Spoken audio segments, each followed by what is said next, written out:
नमस्कार, बहुत स्वागत है आप सभी का। आप देख रहे हैं स्पेशल रिपोर्ट। मैं हूं आपके साथ जया मिश्रा। स्पेशल रिपोर्ट में सबसे पहले बात इजरायल और ईरान की होगी। इजरायल ने तेहरान पर भीषण हमला शुरू कर दिया है। तेहरान पर मिसाइलों की बौछार शुरू हो चुकी है। ट्रंप ने कहा कि ईरान के एटमी अड्डे की तबाही तक वो ये युद्ध यूं ही आगे बढ़ाते रहेंगे।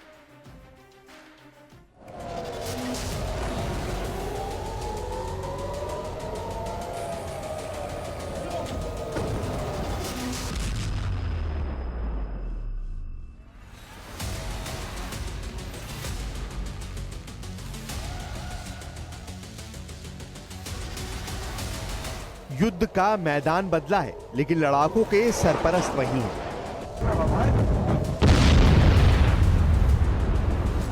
हथियार उन्हीं के हैं, तबाही की जगह भर बदली है।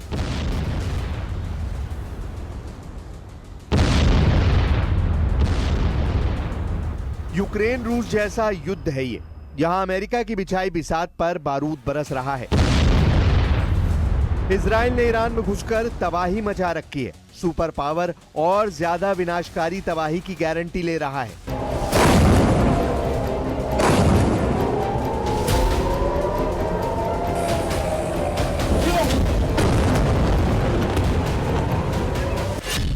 ट्रंप की धमकी, इजराइल ईरान युद्ध नहीं रुकेगा। नेतन्याहू की चेतावनी, खामनेई के खात्मे तक युद्ध चलेगा। G7 का संयुक्त बयान, आतंक गढ़ है ईरान। पुतिन की एंट्री ने पलटा खाड़ी युद्ध।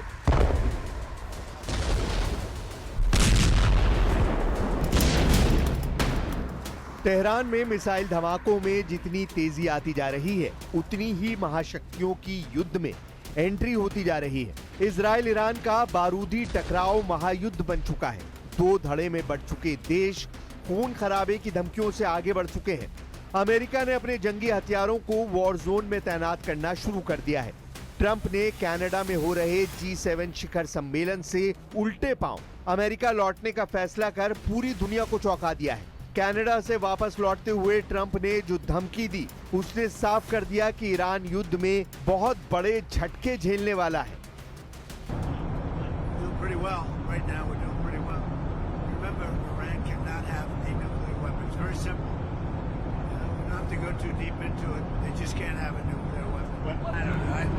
I've been negotiating. I told them to do the deal. They should have done the deal. Their cities have been blown to pieces. They've lost a lot of people. They should have done the deal. I told them do the deal. So I don't know. I'm not too much in a mood to negotiate now. Trump का mission Iran के atom bomb के खात्मे का है। Netanyahu का मकसद Iran के supreme leader के सफाए का है।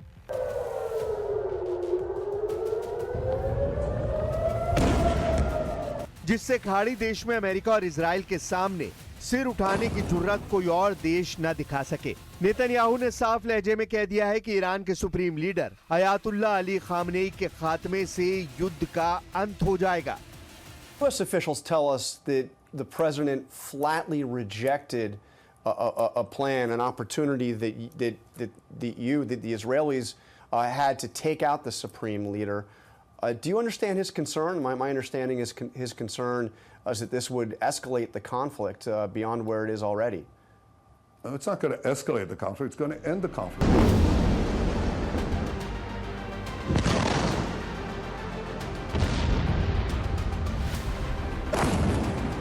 इजराइल ने ऐलान कर दिया, यह ऐलान युद्ध को एटमी घमासान बनाने जा रहा है, क्योंकि इजराइल ने जो तय किया वो होकर रहता है।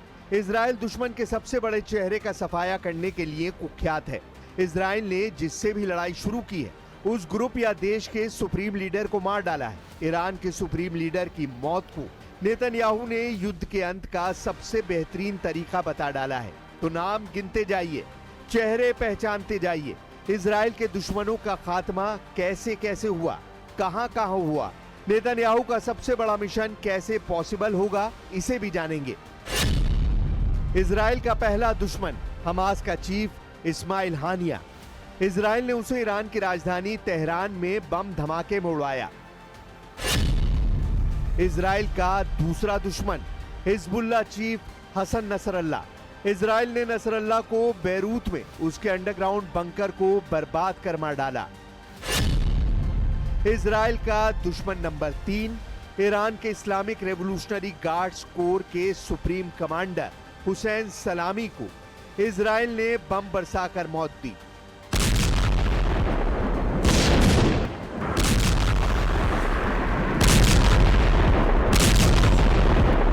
इजराइल दुश्मन के नाम के ऐलान भर का मौका देता है। दुश्मन ने अपना चेहरा चुना, उसके बाद उसकी मौत इजराइल तय करता है। लेकिन अली खामनेई किसी लड़ाका ग्रुप के लीडर नहीं, वो ईरान के सर्वोच्च लीडर हैं, जिनके लिए ईरान का बच्चा बच्चा जान दांव पर लगाने के लिए तैयार है।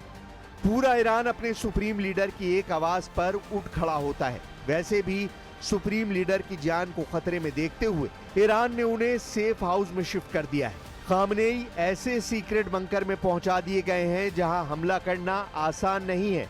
लेकिन इजराइल और अमेरिका बार बार ये दोहरा रहे हैं कि ईरान के लिए सरप्राइज अभी आना है। अगले 3 से 4 दिन के अंदर ये सरप्राइज देखने को मिल सकता है।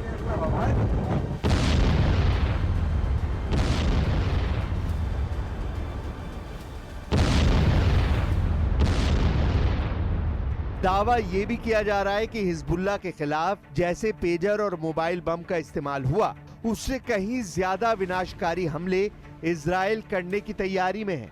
इजराइल ने अब तक ईरान के एटमी अड्डे, मिसाइल बेस को तबाह करने पर पूरा फोकस कर रखा है। इस बीच ईरान ने जितने भी सैन्य कमांडर मिलते जा रहे हैं, उन्हें इजराइल मौत के घाट उतारता जा रहा है। इजराइल ने दावा किया है कि उसने ईरान के शीर्ष सैन्य कमांडर अली शादमानी को मार डाला है। शादमानी खातम अल अंबिया सेंट्रल हेडक्वार्टर के चीफ थे। अली शादमानी को सुप्रीम लीडर अली खामनेई का बेहद करीबी बताया जाता था। शादमानी को कमांडर गुलाम अली राशिद की मौत के बाद हाल में ही पद सौंपा गया था।